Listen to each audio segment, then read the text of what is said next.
അല്ല, ആദ്യം മഴവെള്ള സംഭരണി ആകാമെന്നായല്ലോ. ഇപ്പോൾ മഴനിഴൽ പ്രദേശത്തും മഴവെള്ള സംഭരണി ആവാമെന്നായില്ലേ അല്ലേ? ആ കാര്യത്തിൽ ഇപ്പോൾ തർക്കമില്ലല്ലോ. ഇതുവരെ ഉണ്ടായ വാദം എന്താണ്? മഴനിഴൽ പ്രദേശത്ത് എന്ത് മഴവെള്ള സംഭരണി എന്നായിരുന്നു പരിഹാസം. ഇപ്പം നമ്മൾ കണ്ടത് മഴനിഴൽ പ്രദേശം എന്ന് അവർ വിശേഷിപ്പിച്ച സ്ഥലത്തെ 15 മഴവെള്ള സംഭരണികളാണ്. ശരിയാണ്, 15 എണ്ണം ഇവിടെ കഴിയും എന്ന് വന്നു. പിന്നെ ഈ പദ്ധതിയിൽ വന്നിട്ടുള്ളത് 5 ഏക്കറയാണ്. ഇവിടെ ആവശ്യമായി വരുന്നത്ര വെള്ളം അവർക്ക് അവിടെ ആവശ്യമായിട്ട് വരുന്നില്ല. ഞാൻ ആ കാര്യങ്ങളൊക്കെ നേരത്തെ പറഞ്ഞതുകൊണ്ട് ആവർത്തിക്കാതിരുന്നതാണ്. പൂർണ്ണതോതിൽ പ്ലാന്റ് പ്രവർത്തന സജ്ജമായാൽ വരുന്നത് 0.5 MLD ആണെന്ന് പറഞ്ഞാൽ 5 ലക്ഷം ലിറ്റർ. അതിൻ്റെ ഒരു സോഴ്സാണ് മഴവെള്ള സംഭരണി. മറ്റൊന്നെന്താണ്? കിൻഫ്രയ്ക്ക് വ്യാവസായിക ആവശ്യത്തിന് മലമ്പുഴ ഡാമിൽ നിന്ന് കൊടുക്കുന്ന വെള്ളം. രണ്ടും ആണ് ജലസ്രോതസ്സുകളായിട്ട് കാണിച്ചിട്ടുള്ളത്. കിൻഫ്രയ്ക്ക് വെള്ളം കൊടുക്കാൻ തീരുമാനിച്ചത് ആരാണെന്ന് ഞാൻ നേരത്തെ പറഞ്ഞു. അത് ശ്രീ ഉമ്മൻചാണ്ടി അധ്യക്ഷത വഹിച്ച ഒരു യോഗത്തിൻ്റെ കമ്മിറ്റിയുടെ തീരുമാനമാണ് 10 MLD വെള്ളം കൊടുക്കാൻ. 10 MLD എന്ന് പറഞ്ഞാൽ 1 കോടി ലിറ്ററാണ്. 1 കോടി മില്യൺ ലിറ്റർ പെർ ഡേ ആണ് MLD. പ്രതിദിനം 1 കോടി ലിറ്റർ വെള്ളം കിൻഫ്രയ്ക്ക് കൊടുക്കാൻ ബഹുമാന്യനായ ശ്രീ ഉമ്മൻചാണ്ടി എടുത്ത തീരുമാനമാണ്. അദ്ദേഹം നേരിട്ടെടുത്ത തീരുമാനമാണ്. അതിൽ 1 കോടി പ്രതിദിനം കൊടുക്കുമ്പോൾ ഇവർക്ക് ആകെ ആവശ്യം 5 ലക്ഷം ലിറ്ററാണ്. അതിനാണ് മഴവെള്ള സംഭരണി. അപ്പോൾ 5 ലക്ഷം ലിറ്റർ പോലും ഇവർക്ക് ആവശ്യമായിട്ട് വരുന്നില്ല.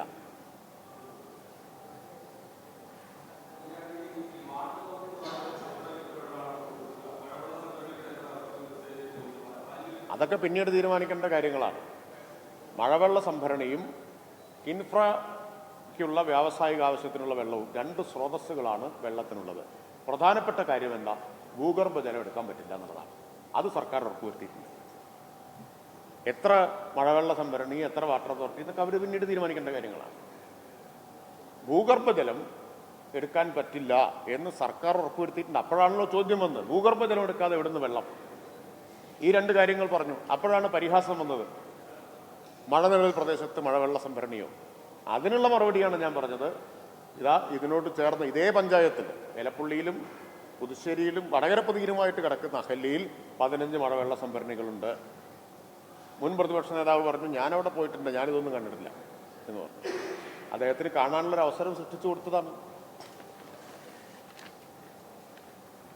കൂടുതൽ വിശദീകരിക്കേണ്ട കാര്യമുണ്ടെന്നുമില്ല. കാരണം പ്രതിപക്ഷം സ്വമേധയാ പിന്മാറിക്കഴിഞ്ഞിട്ടുണ്ട് അതിൽ നിന്ന്. ഈ വസ്തുതയുടെ അടിസ്ഥാനത്തിലല്ലാതെ ഏത് ആരോപണം ഉന്നയിച്ചാലും അൽപായുസാവും. അതുമായിട്ടൊന്നും മുന്നോട്ട് പോകാൻ പറ്റില്ല. ഇപ്പോൾ ഒരു നല്ല കാര്യം നമ്മുടെ നാട്ടിൽ നടന്നാൽ അവാസ്തവം പറഞ്ഞിട്ട് അതിനെ എതിർക്കുക, മുടക്കുക എന്നൊരു സമീപനമല്ലേ പ്രതിപക്ഷം സ്വീകരിക്കുന്നത് ഒരു ഭാഗത്ത്. ഇനി ആരെങ്കിലും വാസ്തവം പറഞ്ഞാലോ അവരെ വളഞ്ഞിട്ട് ആക്രമിക്കുകയും ഒറ്റപ്പെടുത്തുകയും ചെയ്യുക. ശശി തരൂർ ഇപ്പോൾ അത് അനുഭവിച്ചുകൊണ്ടിരിക്കുകയാണ്. അദ്ദേഹം അതല്ലേ പറഞ്ഞത്, നമ്മുടെ നാട്ടിലൊരു നല്ല മാറ്റം വരുന്നു എന്ന് വസ്തുതകളുടെ അടിസ്ഥാനത്തിൽ അദ്ദേഹം പറഞ്ഞപ്പോൾ അദ്ദേഹത്തെ ഒറ്റപ്പെടുത്തി. ഒരു പുതിയ പ്രോജക്റ്റ് നാട്ടിൽ വരുമ്പോൾ അവാസ്തവം പറഞ്ഞിട്ടതിനെ ഇല്ലാതാക്കാനും തകർക്കാനും നോക്കുക. സർക്കാർ എന്തായാലും ബജറ്റിൽ പ്രഖ്യാപിച്ചിട്ടുണ്ട് 6000 മുതൽ 10000 കോടി വരെ ഉള്ള ഒരു പുതിയ ബിസിനസ്സാണ് എത്തനോൾ എന്ന് പറഞ്ഞാൽ. ബജറ്റിൽ അത് പറഞ്ഞിട്ടുണ്ട്.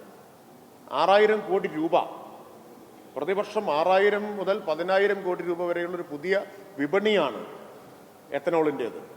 ആ സാധ്യത കേരളം ഉപയോഗപ്പെടുത്തണ്ടേ? അത് ഉപയോഗപ്പെടുത്തും. അതിനിങ്ങനെ അവാസ്തവം പറഞ്ഞിട്ട് അതിനെ എതിരെ അപവാദ പ്രചരണം നടത്തിയത് കൊണ്ടൊന്നും ശരിയായ നടപടികളിൽ നിന്നും സർക്കാർ പിന്മാറില്ല. നിക്ഷേപം കേരളത്തിൽ വരണം, തൊഴിലവസരങ്ങൾ ഉണ്ടാവണം, വരുമാനം വർദ്ധിപ്പിക്കണം. ഇപ്പോൾ 21-ാം തീയതി മുതൽ നിക്ഷേപക സംഗമം എറണാകുളത്ത് ആരംഭിക്കുകയാണ്. ഇൻവെസ്റ്റർ മീറ്റ് ആരംഭിക്കുകയാണ്. പുതിയ ധാരാളം നിക്ഷേപ സാധ്യതകൾ അതിലൂടെ തുറക്കും. നാടിൻ്റെ പുരോഗതിയും വികസനവുമാണ് ലക്ഷ്യം വയ്ക്കുന്നത്. പാലക്കാടിനെ സംബന്ധിച്ചത് വലിയ മാറ്റമുണ്ടാക്കാൻ സഹായിക്കുന്ന ഒരു പദ്ധതിയാണ്. വ്യവസായ ഇടനാഴി പാലക്കാട്ടോട് വരികയാണ്. അവിടേക്ക് വെള്ളം കൊടുക്കേണ്ടി വരില്ലേ?